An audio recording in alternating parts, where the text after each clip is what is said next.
And I'm the newbie, so I have notes and props.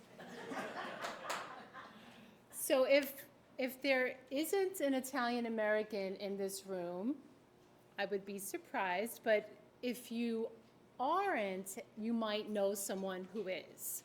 And so the Christmas Eve tradition of Italian Americans is the Feast of the Seven Fishes. I don't know if you've heard of that, but it's characterized by very late night dining, and that goes into the wee hours of Christmas Day, and by fried and baked fish and seafood and a lot of Italian bread and wine and a salad that no one ever eats and a nice little green vegetable that's mandatory and obligatory but is kind of boiled and baked till you can't see it anymore, but it's totally enjoyable. But it's really all about the wine, the bread, the fish, and the conversation, and of course the cannoli. So my story starts at a Christmas Eve dinner many, many moons ago. A beautiful and very fashionable young Italian-American woman sat at a Christmas Eve table full of her extended family, of aunts and uncles and cousins and friends. And so what happened at this table full of all these people wasn't supposed to happen until New Year's Eve. And so somewhere between the second and third course, around midnight, of scungili and linguine with crab sauce, this thing happened. And you can imagine the drama that ensued when this beautiful young woman went into labor. Yeah. So the theatrics that happened at that table were a combination of questions and advice and action. The advice being, lay on your back upside down. It'll feel better. The baby will wait. Or get a cab, call the 5th precinct, get a police escort, all of which actually happened because that night was a giant blizzard that blanketed the town. So on their way to the hospital with a police escort, this beautiful young woman arrived. And from what I understand, if you are a woman in labor on Christmas Eve, you are privy to a lot of special mirages that maybe other women in labor are not. For example, from what I understand, you would see reindeer like prancing across your blanket, or angels hovering around you, the North Star twinkling about. And if you ask me, I think it was the labor drugs at that time and the fact that you gave birth without a companion in that decade. So this beautiful woman finally gave birth, and it's when Santa decided to round up his little children and lay and end up on the rooftop of the hospital, and there I was born. Yes, it was me. Did you know it was me? So this whole special birthday phenomenon actually started that night because all the little girl babies had little red bows glued onto their head with some carcinogenic adhesive at that time. And from that point, I was considered very, very special because just picture a Roman Catholic Italian-American girl born on the same day as the most popular celebrity of the time, Jesus Christ, right? So it's very, very special, and I honor it, and I am one of the very fortunate middle-aged women who could lay on the couch all of Christmas Day and get waited on hand and foot by their family. And I know those who are feeding 17 people at the table are probably envious of my Christmas baby stature, but thank you, my family, for doing this. I'm sorry, but not really. So, being special and being a Christmas baby has contributed to many of my character traits and my character flaws. And I would like to name some of those for you tonight. So I would say being born on Christmas has informed the person I am today. I don't know if you know this, it's not common knowledge, but I will share it with you, that all of the little Christmas babies about to be born are huddled into this giant bakery where Mary has Jesus' birthday party, and we share his birthday cake. If you didn't know that, now you know. So my first taste of sweets was as I was waiting to be born. And what Mary would do is crochet little onesies out of this red and white thread that I now see on pastry boxes throughout my life. So here we are with this cute little red and white onesies. We get powdered with sugar, placed on the sleigh, and ready to go. And that's where I blamed my insatiable sweet tooth on my first birthday party with Jesus. So now you know. Being born on Christmas has also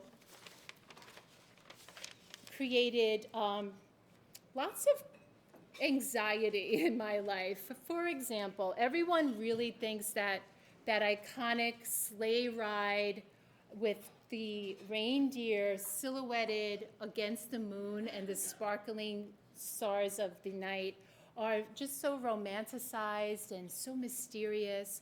But I will tell you, it was terrifying to ride on that sleigh. And I will give you an example. You would never imagine that, like, you picture your ride from, like, Brewster to LaGuardia in an Uber. You would say, oh, it was like a trip around the world. I was literally on a trip around the world with horrifying ascents and sudden dips and like teetering on rooftops and fire escapes. And suddenly, babies cried and screamed, and we all held onto each other and formed a human train so that we wouldn't fall into the abyss of space off of this sleigh. Apparently, I was told I made a lot of noise, and I cried a lot. And so I got shoved into that black bag that everyone loves so much. Inside that bag were crying dolls with their little plastic index finger against their mouth saying, shut up, shut up, Stacy, just be quiet. And so I attribute my claustrophobia, my fear of turbulence, and fast riding vehicles, all to this sleigh ride. And so the next time you see Santa's sleigh, it really was a terrible, terrible thing. And number 3, of attribute of being born on Christmas. You're always being told how special you are. And I really think it's a wonderful thing to be born on Christmas. I wouldn't trade my birthday for any other birthday. But all I really wanted was like a summer barbecue on the Jersey Shore like my cousin had. I wanted birthday punches at school. I wanted a birthday party on my birthday.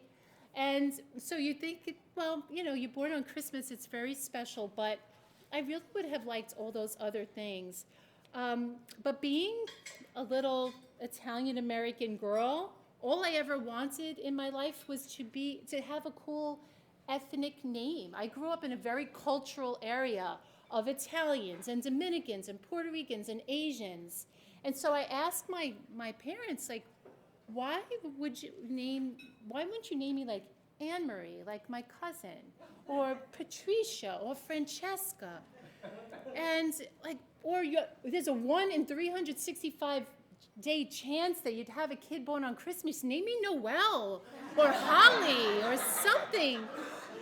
Their answer to me was, we wanted to name you something different, and we wanted you to be special. And so there goes the special theme again.